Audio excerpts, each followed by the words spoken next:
Live. All right. Okay. We'll remove. LinkedIn says they don't want to get our live. So we're going to remove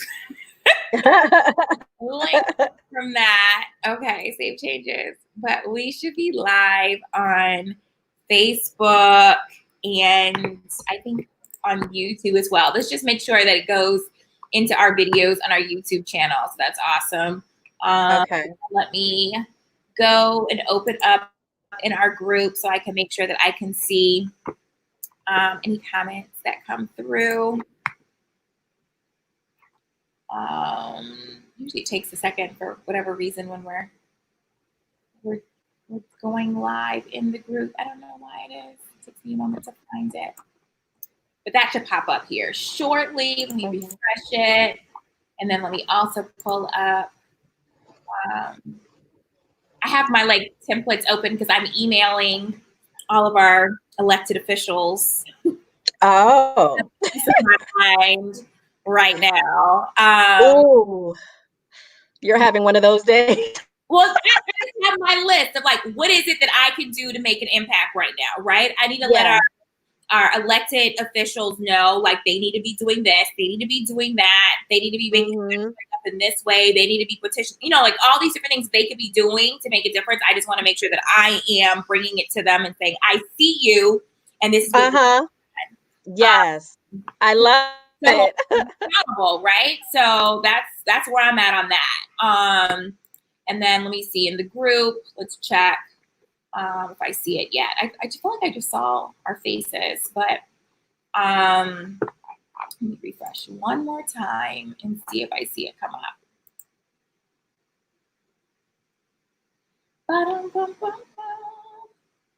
And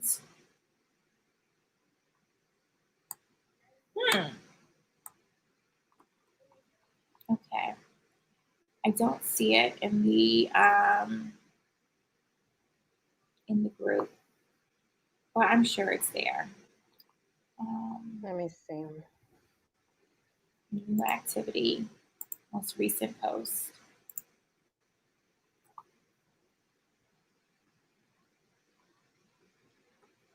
Okay. And then I do have it here in the woman on the right page.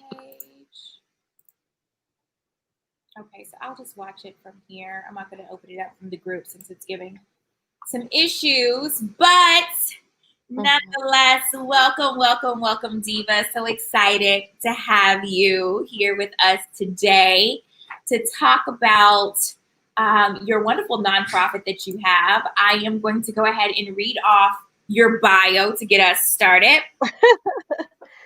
So, and you know what? Can you do this for myself and the rest of the audience? Can you say your full name and pronounce it for us so we don't chop it up? Okay, I don't have a problem doing that at all. So my full name is Cassendra Cadeau. Cassendra Cadeau. Cadeau. Why did you do an X at the end of that? Because some words do have the X at the end, but this one particularly doesn't.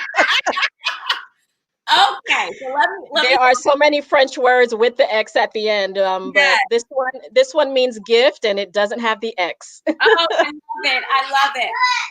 Oh, you did. So my son had this thing about making an entrance every time I do a live, and so he just came and told me that he went to the potty and he pushed. That's the way to live. You got to let people know. Okay, go get the wipes. Go get the wipes. So cute. Mom, go get the wipes, okay? And Mommy get you cleaned up. Okay, so Cassandra Cadeau is an entrepreneur, single mother of 3, and an avid traveler. She started Gifted Financials while going through her second divorce, at a time when her financial story was expected to change for the worse. Today, Cassandra is committed to helping women deal with the real issues that are keeping them from meeting their money goals. With a 20-plus year background in corporate finance, Cassandra was determined to use what she has learned from her 9-to-5 to obtain financial peace. Cassandra is known to have money management workshops in the Central Florida area while coaching groups of women through webinars, speaking engagements, one-on-one accountability sessions. You can also find her collaborating with other entrepreneurs and nonprofits in the area in an effort to support their audiences with their journey of being financially free. Cassendra is also the founder of Blended Hearts Incorporated, a nonprofit organization that supports families seeking a better co-parenting relationship in an effort to create a stable, healthy environment for their children.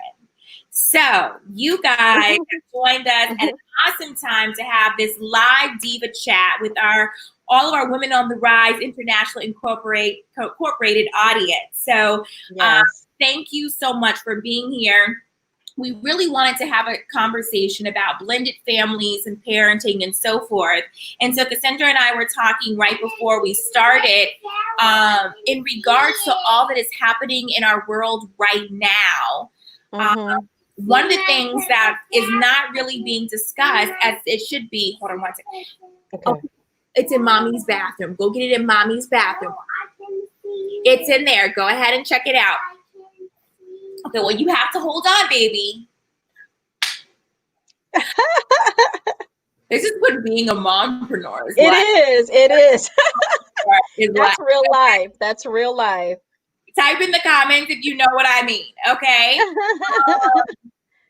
So we talk about in the situation here that with all that is going on in our country right now, we have the killing of George Floyd, and we all witnessed and saw this video go viral on the internet where we saw a police officer who was sworn to protect us come in and murder this man on video. And so a lot of us knew already was going on. The whole world is seeing it.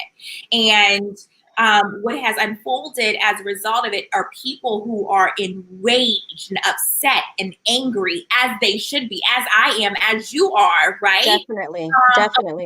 Of what is happening, right? And I was having a conversation with Cassendra before we got started that one of the things that we have to talk about is having these conversations with our children as parents, because what has failed is our parenting, period. Because if you have, and then also some of the insensitive comments that are circulating on social media, on Instagram stories, on Facebook posts, where you have people who come and troll and write comments. Like, their parents failed them.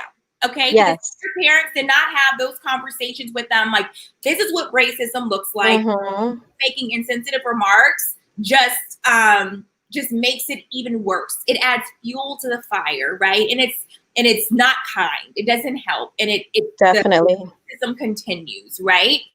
And even racism in and of itself is a learned behavior. And so that's definitely where we've failed our children, because they picked it up from somewhere, you know? From somewhere. I actually remember having a conversation with someone who was going through a divorce with her spouse. And she realized that it was actually during the last election. She realized that she was married to a racist. And throughout their relationship and marriage, she never really saw that. And then she saw him teach their kids, and she said, the buck stops here. We're not doing that, you know? And so you have that happening in households as well, too. So we have to have these real conversations. So I was really excited knowing that we already had this scheduled and we were going to be talking about families and parenting and so forth. But now with this matter that's going on in our world right now, I wanted to make sure that we address our roles as parents. We also have interracial relationships, and you know, many people in that situation, when they have children who have parents of different cultures or ethnicities, they may teach their child like there's no color, you know.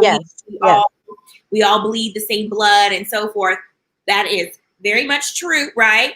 But there's so much more to it. Reality is, when your child walks out of the house today, right, someone else is not going to view them that same way. And you need to make sure that you are having these real conversations within your home, in your living rooms, with your families, right? I applaud my family because we all had a Zoom call with family from all over in Atlanta and Jacksonville and West Palm Beach, where we all got on one big Zoom call and discussed the matters that are happening right now in the world. Yeah. Right? Yeah. Mind you, we might have all had a cocktail while we were doing it, but whatever, we do that, right? Yes. And one of my cousins, she posed to us, she said, okay, so I want everybody to go around and I want you to tell me, you know, other than just talking about this, what have you done to help in any of these situations? Yep. And it was like, ugh. Right? 6T. Yes. And so that takes us back to the fact that there are action steps that we each can do. I did post in the Women on the Rise group on Facebook and on my personal page a list of action steps that we each as individuals can take, right? Yeah. It does include gathering people, Black, white, anyone else that might want to join in that conversation, and having these really transparent, vulnerable conversations where we are talking about race and racism in our country. You know, making sure that you are holding your elected officials accountable, that you're writing in, you're telling them what needs to be done. You are sure that you're getting people registered to vote so they can go ahead and exercise their right to vote, but making sure their voices are heard, making sure that people are going out there and filling out their census so that they're represented. There's so many things that we each, because we're in that season and we can make an impact in those areas. It's all there at our fingertips. Listen, all here. So I'm really excited. Like I said, I'm not trying to, you know, steal. No, the timing is definitely perfect. Yeah. Perfect. So I'm going to turn the screen over to you, Cassendra, because I want you to go ahead and share some information. I know we want to talk about blended hearts, and we want to talk about what is a blended family while I go into care of my son right quick. So I'm going to go ahead and let you. No problem. Well, guys, thank you so much. I'm so honored to be here with you to go over what services my Blended Hearts nonprofit company offers to the community, and to also speak to you during this time when the world is in such a place where there's a lot of healing and prayer, understanding, compassion that needs to be happening in the world, and specifically as it relates to our families, because a blended family in and of itself comes in with their own stresses, and I'll get into those things in a moment. But when you add on all these things that are happening, such as COVID-19, how does a family deal with being quarantined? And also, once quarantine happens, what is happening with the blended relationship? Those parents and individuals that are not in the home, how do we deal with the sudden cut off in those families not being there? Also added on is what is going on in today, dealing with George Floyd. Like this situation is just unbelievable. I'm so speechless at times that I'm not quite sure how to articulate my feelings, and especially when it comes to our children. Last night I had a very unexpected conversation with my daughter, and she's one of three, the baby, and she is 10 years old. And she showed me an image, and this is what triggered the conversation. She showed me an image that had the black fist up in the air. And she was showing me things that she was seeing as she's doing her TikTok videos and scrolling through, other people's pages. And she's seeing more and more things relating to what's happening today in the world. And so she naturally asked questions of, what does this mean? And, Black Lives Matters, I'm not sure. Like, she doesn't understand what's happening, but she knows it's happening in real time because everyone on social media is talking about it.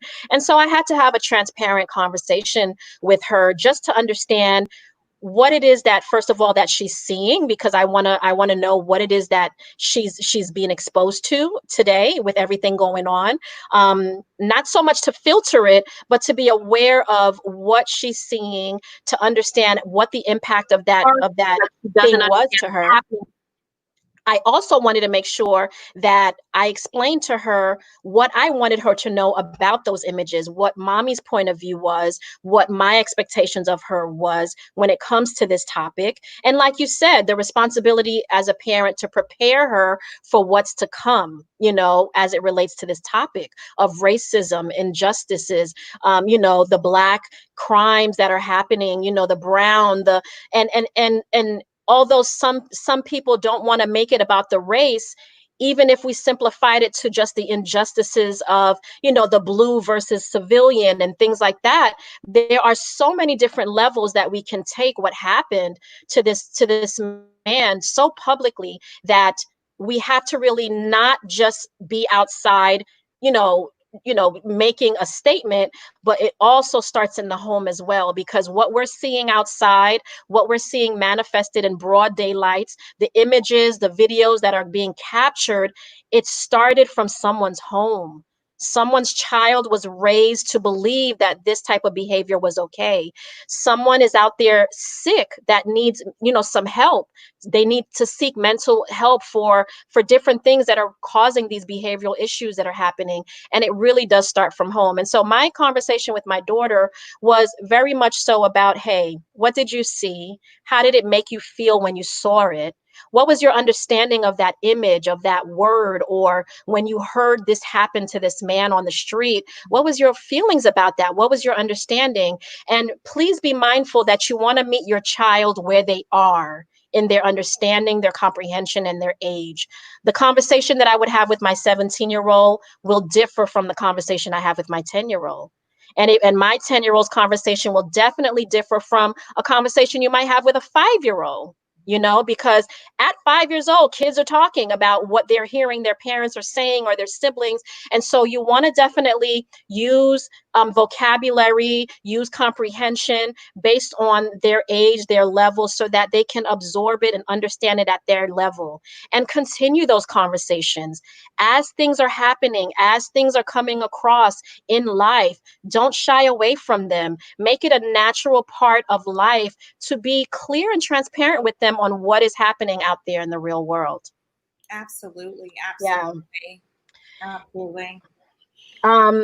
And so before I continue, I didn't know if there was anything you wanted to add on with this topic, regarding, what's happening today, and our responsibility as a parent. I mean, one of the things that I've just been looking at some of the posts that have been on social media, and even in our Facebook group. And I know a lot of the moms are just stressed beyond belief. It's like, if they're not worried about their spouse, they're worried about their child, they're worried Yeah. about their siblings. I know for myself, I have, I don't know if everybody knows this or not, but I have a 17-year-old brother. I Yes. have I saw your picture of him. older brother. He's like 43 now. Oh, wow. Okay. It's my older brother. And we all have the same mom. Just, yeah, I was kind of spread out.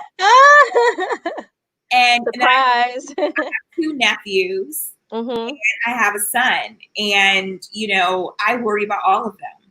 My older brother, he's constantly, antagonized by police officers. And not to say that we haven't had amazing experiences with police officers over the years. Mm-hmm. I have fond memories of the police Officer Sterrett, who used to come into my elementary school class and talk to us and do plays with us, and other great officers who I've encountered over the years have just been amazing. But you have that, few rotten apples who just don't know what to say.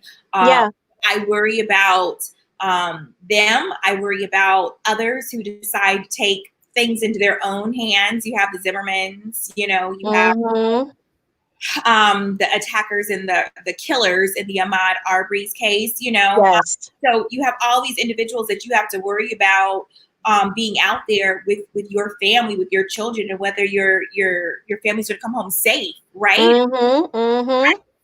The stress and the duress that we're having to go through, and then you have to go to work tomorrow, and you have to have these conversations with people who are, might be wearing a MAGA shirt, right? And Yeah, and instead of talking about the fact that this man lost his life, are talking about rioters. And Yes. so it's like they're not, yeah, they're not sensitive to the bigger picture here. right. And so you're about to lose your mind because you're having to feel like you're defending your whole entire race, right? Yeah. And then you're worried about your family. And so to carry all of that on our shoulders, we are tired. Yes. We're tired. And we're tired of being tired, right? And so and I think that is why we're seeing all of this now, because it's almost like a bottle that just, that was just bottlenecked and now it's just exploding, because enough is really enough. And I know for me, I'm very surprised to see how much of a reality it is for us and how it hasn't been for many others, because those that have not experienced or been exposed to what we've been exposed to and are aware of, they're voicing opinions of, I'm committing to learning more and being more sensitive. And I'm like, are we even living in the same world? Like, but at the end of the day, I'm very grateful for the awareness of it all. I hate that it took this for it to happen. But the fact that we live in an age where you can record everything, where you can document, and it really shouldn't take us putting this out in your face this way. But the motto now is just record it all. Pull out absolutely. the phone and record it. And better say, that's like our weapon now. Better safe than sorry. Somebody pulling over something, you pull over too and start recording, because you want to make sure that that young man makes it home. You want to make sure that that individual makes it home alive. And worrying about your children that are off at school, are living in the city where they went off to school. I saw a video where you had the two students in Atlanta that were leaving from protests, and they were in their vehicle, and oh my gosh, that was so heartbreaking.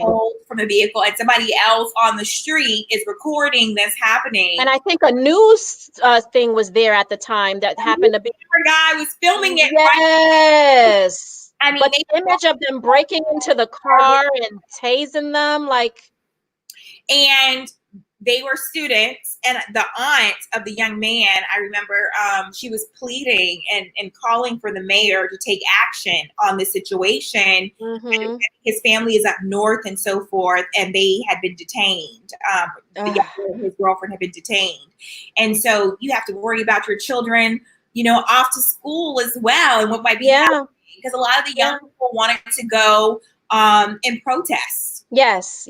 And it's so scary right now. And it's a strong desire amongst our young people that are, in school, getting their education. And when they have the opportunity to express the rights that they know they have, to defend their beliefs and their own rights, yes, we have that fear, because I can be here, in my hometown, and my kid is up north somewhere off getting an education, and I have no control over what they're taking part in, what will happen. And mind you, not every demonstration ends up that way, but unfortunately, too many of them have been. Absolutely. I don't know if you saw the scene with the New York cop that was in the trooper, and he just ran into the crowd because they were blocking his way for him to get through or some sort, and just pushed the car right through these people. I was like, wait a minute, what? I also saw the video, I don't know if that was in DC, where the tanker speeds through the crowd of people on the highway.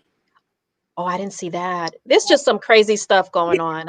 Crazy stuff. I also want to say hi to some people who are on. I see Candace is on here. Hey, DEEVA. Hey, Candace. Yes, I see Bridget is on here. Hey, Bridget. Hey, DEEVA. Thank you so much for tuning in here.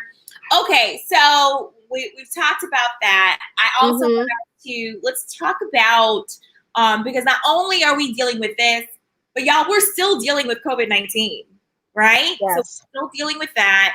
And we have people who are having to do co-parenting during COVID. Wow. And this has been interesting. Yes. Like, for me personally, right, I have a 3-year-old, and his father and I, we do co-parenting, and I think we do a pretty decent job of it together. We get along very well, raising our son. And with him, he doesn't take things as serious as I do. And for me, I'm like, you know, I have antibacterial gel everywhere throughout the house. I'm mopping with bleach, like over and over. I have in the car. I have antibacterial gel in the car. I have the gloves in the car. I think I had about 600 pairs of gloves. Like, I don't play. My baby, I tie it so it's fitted on his face, and he walks around with these big gloves on. And then his dad, and he's like completely exposed. Like, he doesn't do any of that same stuff. And so I'm like, everything all week long with our son has been in vain, because now you're about to expose him to everything, right? Yes. So we're doing some interesting things with these blended families. And that's a great example. That's one of the many things I'm going to touch on, you know, the differences with blended families and what makes them so different and so special in their own right, you know. Right. And so I want to start with just what is a blended family to begin with. A blended family is where you have a parent with biological children that combines with another individual. That other individual could be a parent themselves, or they may not have children, but the idea of blending your family, your biological family, with someone from the outside nucleus of your family is what creates that blended family. And so in today's world, there are so many different variations and combinations of what make up a blended family.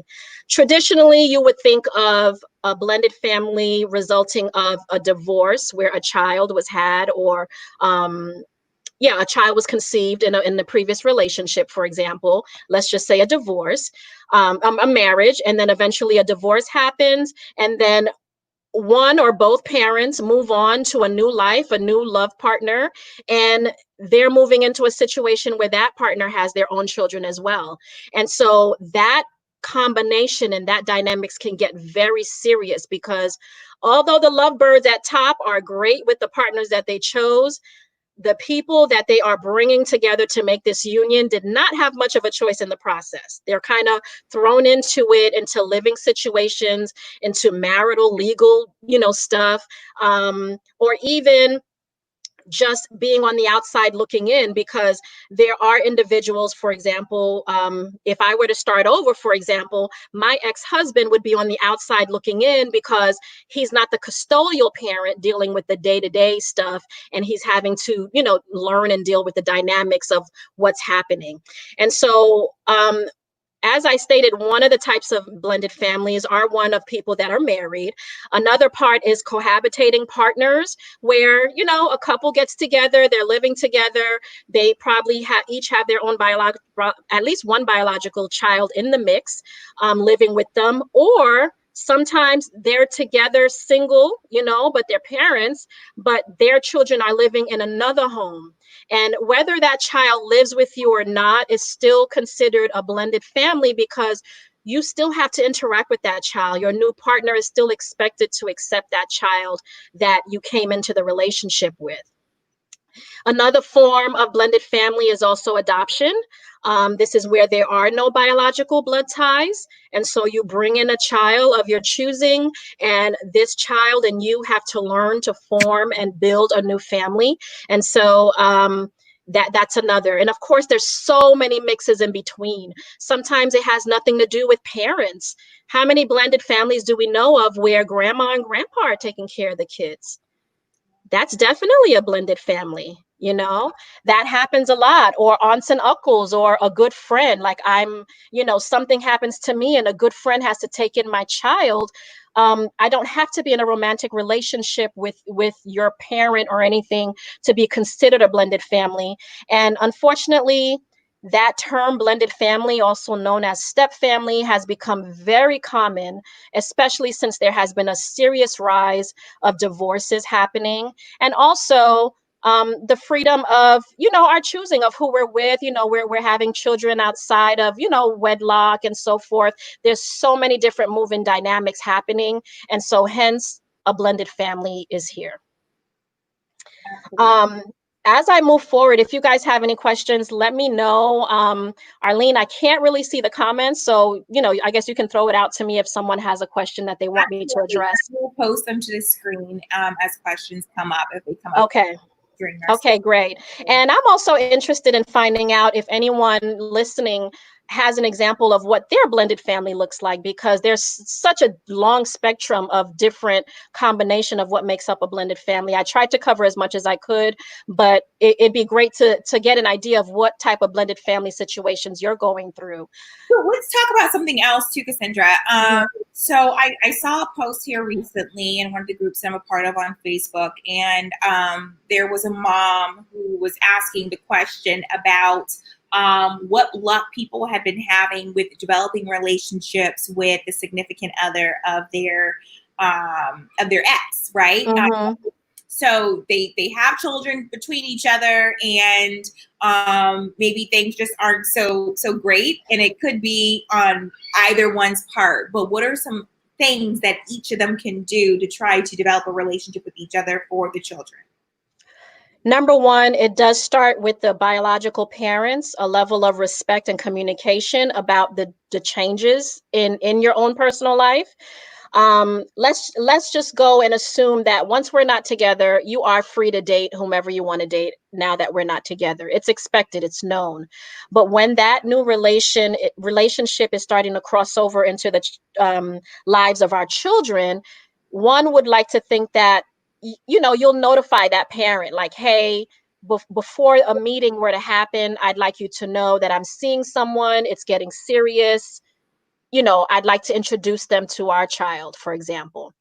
I've seen even more elevated cases where, hey, I want you to meet my kid's dad, or I want you to meet my kid's mom. There's a level of respect amongst parents where before you meet our children, I want their mom or their dad to know who you are. I want you guys to get on the same page of just knowing each other, getting a feel for each other, showing an utmost respect for the process that's about to happen. And so that helps a lot as well.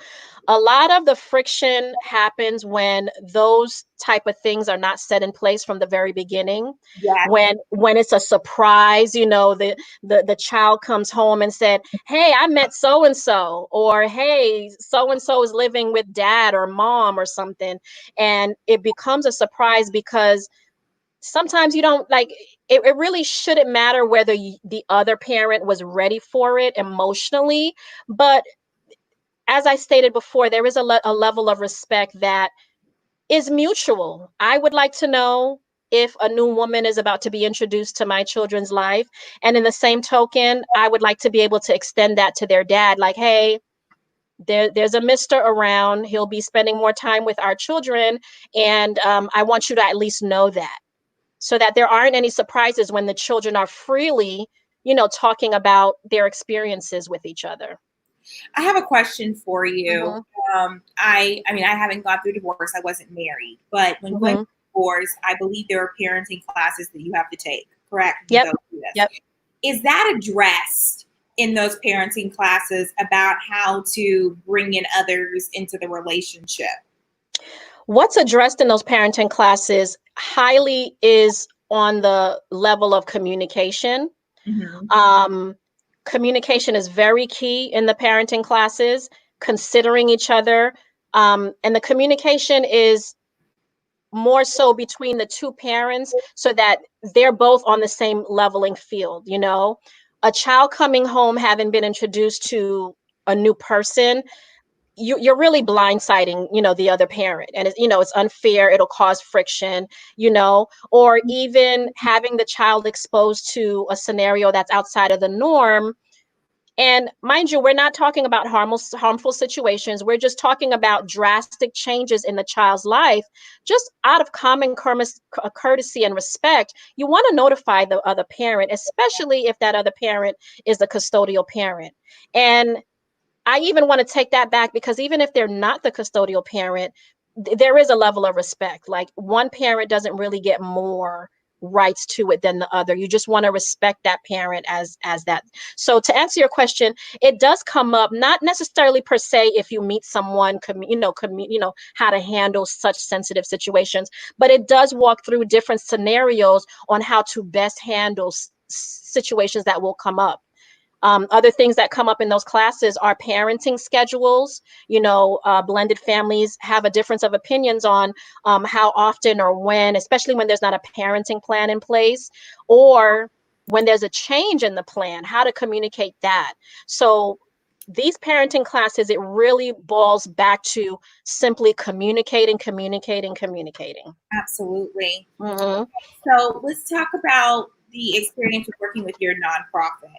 Walk us through what that looks like for someone who is in need of assistance with dealing with their blended family. How does your nonprofit step in and assist with that? Okay, so primarily we have a core program, which is a 4-month program. We're currently wrapping up the digital form of it because COVID was a reality shock.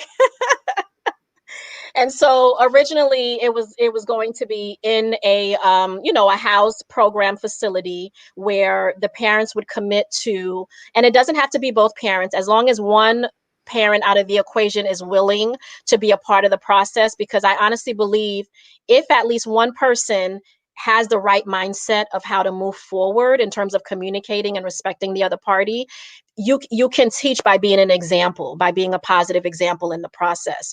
And so any parent, if you want to try it together or come in alone and get the process started, you would come in through this 4-month program. And the first month will focus on introductions, getting to know where you're at in your situation, acceptance, healing, because we found that a lot of the rift and friction amongst the families are they haven't been able to accept, let go, and make peace with the demise of the relationship. They haven't mourned it. And so when you're dealing with a situation where you're still holding on, but you also have, baby coming home saying, I met mom's boyfriend or I met dad's girlfriend, it really triggers you to respond in a way that you really don't want to respond. You're responding based on emotions. Yeah. And so the next following weeks, they cover things like your rights, as in terms of parenting and scheduling. We have great experts in line across the board, from social workers, therapists, legal aides that are working in family law specifically, that can help you navigate through your rights as a custodial and non-custodial parents. And we even support you in a manner of just being aware of what, because a lot of these people, they're already living a blended lifestyle prior to actually getting a divorce, or the divorce is done, or the separation happened, or they just broke up, and they're dealing with the reality of it. And these frictions are happening, and we're quick to say, oh, I'm taking you to court. And once you let the courts get involved, I'm telling you right now, once you let the courts get involved, a lot of times it's out of your control. And you really need you really got to know your stuff to make sure that you have, your voice is heard in the process. And a lot of people have to have money in order to get that to happen, in terms of legal support and things like that. And so we have the sources to at least educate you on what to expect, how to avoid that process altogether, because there are ways for you to go through it uncontestedly by communicating, sitting down with that partner and saying, hey, we can draft a parenting plan and have an understanding, compassion for the other person's desire to be a part of that child's life, and work something out. And we can take it to the courts and say, this is what we want, as opposed to the courts telling us this is how you're going to do it, And so we work through that. We also have the therapists working with the families on communication skills, because a lot of the people that are interested in this program are men and women that are like, look, we're not getting along. Stuff is getting in the way, emotions. But at the end of the day, we love our kid. We want to do right by them. We don't want this to be the ongoing thing. I don't know how to communicate any better than I have been. Teach me. Is it my body language? Is it how I'm saying? Is it my choice of words? Am I not being empathetic enough? Like, whatever it is, teach me, point it out to me. They at least have the willing heart to come and say, I need help. Help me out. Now, And okay, I'm sorry. Go ahead. go ahead. No, and so when they're going through those exercises with the therapist, like different tools and skills, and even homework, because although it's a 4-month program, every other week is when we're meeting. So the week that we're meeting, you're getting your lesson, your session, and then you have that full week, almost 2 weeks, to go back home and implement it, try it. And if you have any questions, we can support you through the process. Gotcha, gotcha. And how are you currently finding those who are going through the program? So currently we have a list going. And so this is what I had mentioned to you offline. In posting, because I've been posting things in my page as well when I was first launching. And so I've had it, and even in our group, Women on the Rise, like a lot of women volunteered their services to even support. And by the way, we're still looking for more support. Well, They're posted in the group because I haven't seen any posts. not recently, but I did. Post. Thank you. Daily. Let me see something. What's going on? Yes. You are so right. That is a fault of mine, because I'm such a silent worker behind the scenes that I really need to voice it more so that people know.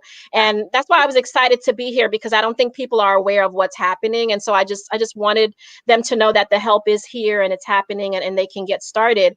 And so right now, because it's fairly new, because we just launched last year, we're rolling in and working through the individuals that have showed interest. And so originally it was a nice, small, intimate group, because we wanted to make sure that what we're offering is essential for the people, and so forth. Yeah. And the final month of the program is where we set it up as if it's like like a graduation type thing, where you've completed this part of it.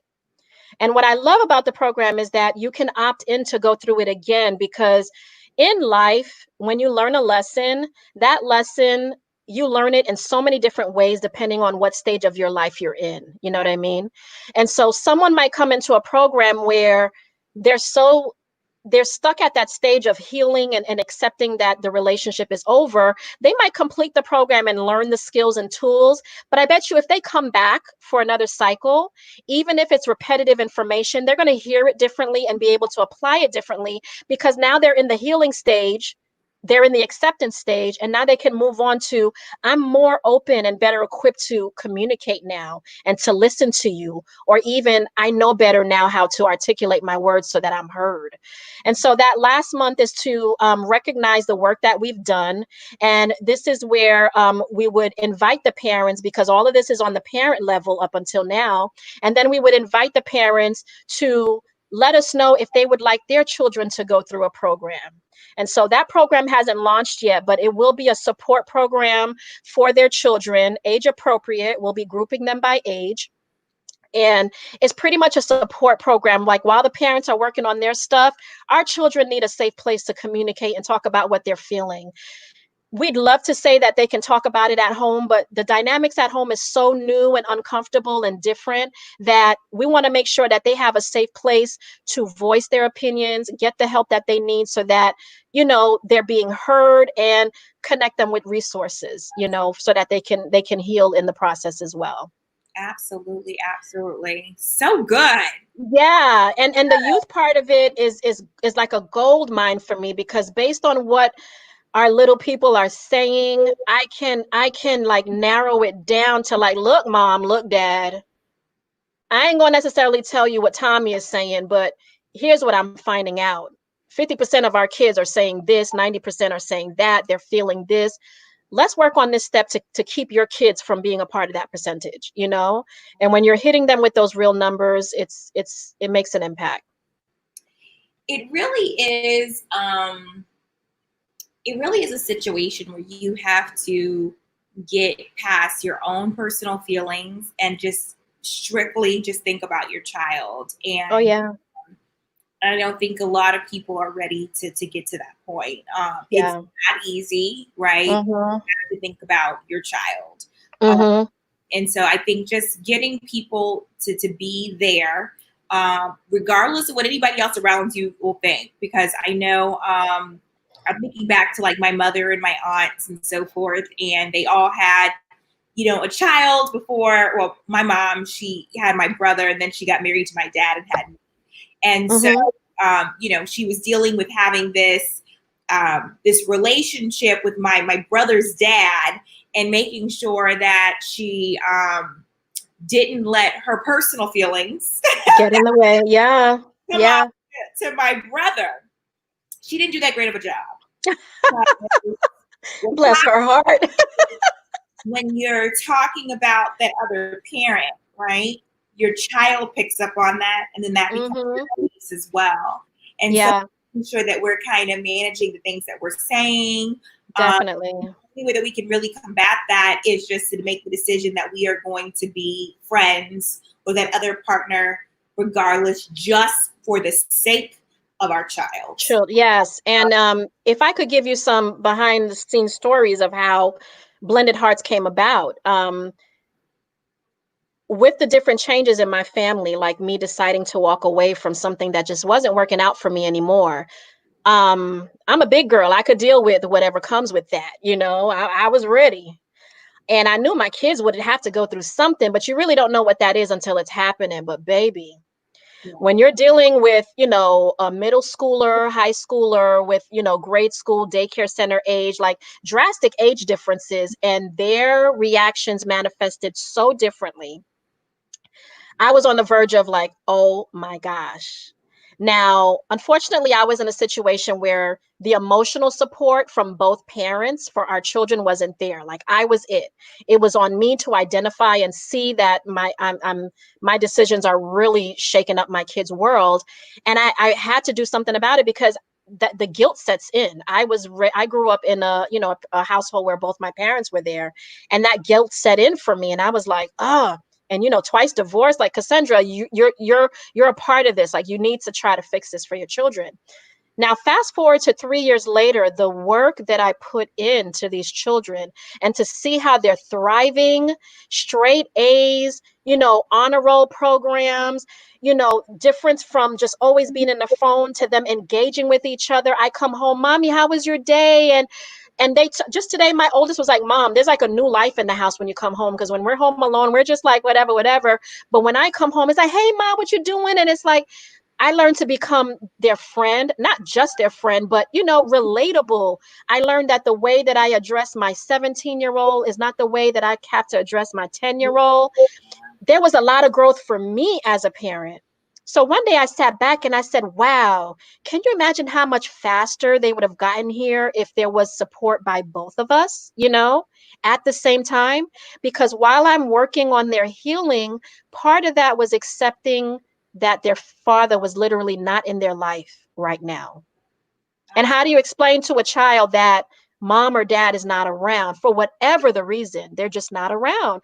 And that's when Blended Heart came to play, because I was in a place of such gratitude of like, wow, I know I couldn't have done it by myself. I know that I had a lot of resources. I had my church family. I had professionals. I had a lot of support, and just my own, you know, upbringing of how I would feel the best way to handle this was, what if I created something for those people that don't have what I had, that are not conscious of what is needed to turn this around? And so I created Blended Hearts. And when I spoke to my children about it, they were so excited. They were involved in the logo, in the curriculum. They gave me insight on, you know, reminiscing on what they went through, you know, to help me tap into what it was like a year ago, 2 years ago. And it's been such a great family thing for us lately.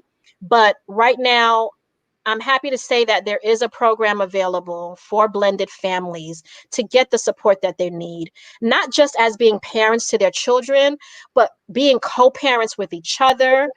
When is the right time to start dating again? When is the right time to tell your children you're dating again? When is the right time to introduce that child to that partner? There's a lot of moving parts happening in blended families, and we're tackling all of the issues. Okay, so let me ask a few questions, because those are some good Yes. good points that you just brought up there, right? Okay. So, okay, so one, when should a person consider bringing someone into, like, to meet their children when they've separated from their ex? Like, how long should they be waiting before they do that? Okay. So before I answer the next series of questions, disclosure, I am not the expert in terms of, certified and all of that. I'm going to tell you what worked for me and the best practices that I feel we should at least keep in mind when making such a decision. Fair enough? Fair Okay, cool. And so what I tell everyone is that there is no time frame in terms of a month from now, a year from now, 2 years from now. It depends on where your child is at with their healing process. enough. My children, I couldn't even tell them I was dating because there was a point where as soon as I mentioned the possibility, it freaked them out because it confirmed the reality of dad is not coming back, and they boohooed over it all over again. I had to wait until they were ready to accept. Remember, I talked about the acceptance for um, parents of the end of the relationship. The children go through their acceptance and mourning process as well. And so, how long does it take your child to accept it? How much work are you putting in to help them accept it? Yeah. Are you consistent with making sure there are no mixed signals in your home life? Like mixed signals meaning there's nothing happening in your home life to even give them hope that this guy is coming back. Like, are you setting boundaries? Are you guys separated, but he or she is still able to come over and be chummy? Like, are you still, honestly, like, are you still looking like family? You know what I mean? Like, you're telling everyone we're separated and everything, but are you living a separated life? Right. Is it crystal clear at home to your children that, look, they're not getting back together, so that they can start their healing process and acceptance? And so, and once they get to the point of acceptance, now it's like they knew that mommy's dating, but that didn't mean they were ready to have somebody come to the house. You know what I mean? And so I might go out like, hey, I'm going out, and they're aware I'm dating, but our home was a safe haven. I didn't want them to feel like someone was going to come in and take over daddy's role or come in and play house, and vice versa. And I respected the fact that I want to move forward based on when they're ready. Now, mama was still doing their own thing. Daddy could still be doing their own thing. But do the children have to be so aware of it? Like, we as adults, we caused the scenario that's happening right now. At some point we made a bad decision of coming together, or we made the decision of ending it. Let's give the kids a chance to catch up, because while it was breaking apart, the kids were still under the belief that we're still together, everything's going to be all right, until it just all of a sudden wasn't. So we got to give them that chance. Absolutely. And another marker of when it's finally okay to bring that person home is when you find yourself in a freedom to discuss such topics where it doesn't cause stress. When you can laugh about, oh, mommy got a date, and daddy looking forward to going out tonight. When it's a conversation where it's okay. Now, my kids accepted their dad was seeing someone from the very beginning because, he went full speed ahead, like, this is my friend, and they knew about it. But I knew on the other side coming in, it was totally different with them and their mom. They just couldn't grasp it. So it took them maybe 2.5 years or so. But those 2.5 years, I was working on them emotionally. I was also working on myself. I had some acceptance and growth to do from myself. And so I hope that response helps with your question. Absolutely, absolutely. And then my last question here would be, I know you said that you're squaring up or ending or wrapping, should I say, a 4-month program right now. Mm-hmm. So when does the next program begin? And how so people get in touch with you to be a part of that? What we're going to do is they can email me at info@blendedhearts.org, info@blendedhearts.org. And we're in the process of converting it from, into that digital, on demand type thing, because It is a free program. This core program is a free program. We just ask your commitment. You know, if you want to donate to the cause and resources, you know, we're doing our part to get, you know, donations and so forth. But if you want to donate to the cause and be a part of the, you know, helping support it, that'd be great. But if you're in need, this program is available for you. And so my goal is to set it up where people can opt in for the program on demand, and they can have it on their own. And so that doing that cycle more than one time, like I discussed, is even more feasible because, as you know, we're here in Orlando, and I don't want to limit it to just someone on my side of town on the west side versus the east side versus someone that has to drive into town from from Kissimmee or something. I want it to expand to everyone that are just simply in need. And we're also working on to roll out more classes. And I think the timing is perfect because COVID is what triggered this, but this has pushed me to get it out more to everyone. You know what I mean? Like to shift the mindset to get it out to everyone, to get the class in their hands. And so for now, if you email me at info@blendedhearts.org. Okay, I see it there. Great. You can email me there. And then also, I'm going to drop a link where people can give me an idea of where they're at in their situation, their services, because there are additional classes coming up that I want to make sure is geared towards what people are experiencing now in their lives. Perfect. Make sure I type it didn't go into the Facebook group, so I want to make sure that the email address is seen there as Okay. well. I know it went to our main page. Okay, perfect. Okay. All right.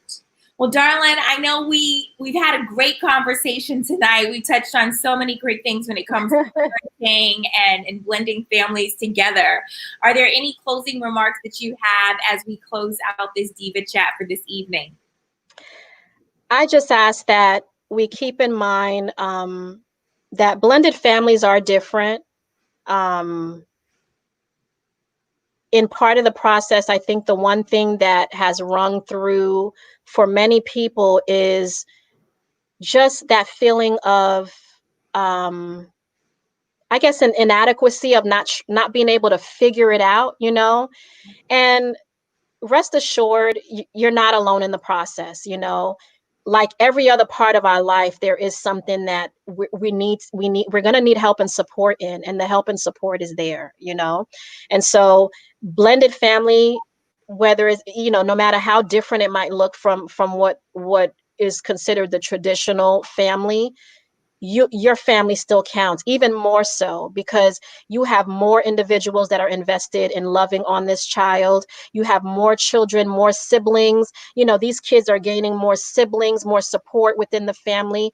And it's our responsibility to nurture that union in a fashion where it can be beneficial and it doesn't have to be traumatic for the people involved. And so if at minimum, the words I said gives a pause to the situation to realize the different dynamics and moving parts in what's called a blended family, I'm grateful that at least just one person got it. And hey, we're here to help you out if you're ready to work on it. Fantastic. Thank you so much, DEEVA, for sharing with us all of this great information. I hope this was helpful to each of you out there. As you all know, we've been bringing some of our amazing divas within our chapter here on Tuesdays and Thursdays to share in dialogue with all of you. And I hope that even as you all watch the replay of this, that you will post questions for Cassendra to be able to see and to be able to answer anything that you might have. If you have any comments, please share it. If you have any tips, tricks, or things that have worked for you in blending families together, I hope that you will share that information here as well too. But thank you again, DEEVA. I missed you, girl. It's great seeing you. This quarantine got me going crazy, but it's good seeing you. I ended up fracturing my ankle, and so otherwise I'd be out here protesting too, honey. I'm stuck in a boot right now. Oh, speedy recovery on that. Oh. So much. I am so sick of this. Yeah. And you're welcome, guys. I see the thank yous in the comments. You're welcome. That was Divas, Miss Nikki, Stacy, Bridget, and I see we have Crystal joined there as well too. Thank you all so much for being here and showing up every Tuesday and Thursday. But I will tell you guys, this Thursday, we're taking off. We will not be on air. So we will see you guys next week. And we're going to be jumping into some really fun stuff. I'm going to be reaching out. I know one of our divas had a conversation that she wants to talk about how to put yourself back out there. And so, yeah, she went through a divorce and then she found her a new boo and they're happy and married now. And that dating scene is so different. What's the secret to the sauce? Because we try to get this together. Yes. I feel like we just need a chance to breathe this week. There's so much that's happening. And so I do want us to stay connected, but we'll do that via some of the posts that we'll see in the group. So we will not be Thursday live. So we will see you guys very soon. We'll be posting what the next segment is going to be. But for right now, you guys stay safe. Take some time out for yourselves to disconnect and rejuvenate, right? Because I know there's a lot of stress that we are all going through, but I love you all and I'll see you all soon. Thank you again, Cassendra. Thank you, Diva. Take care. Bye. Bye.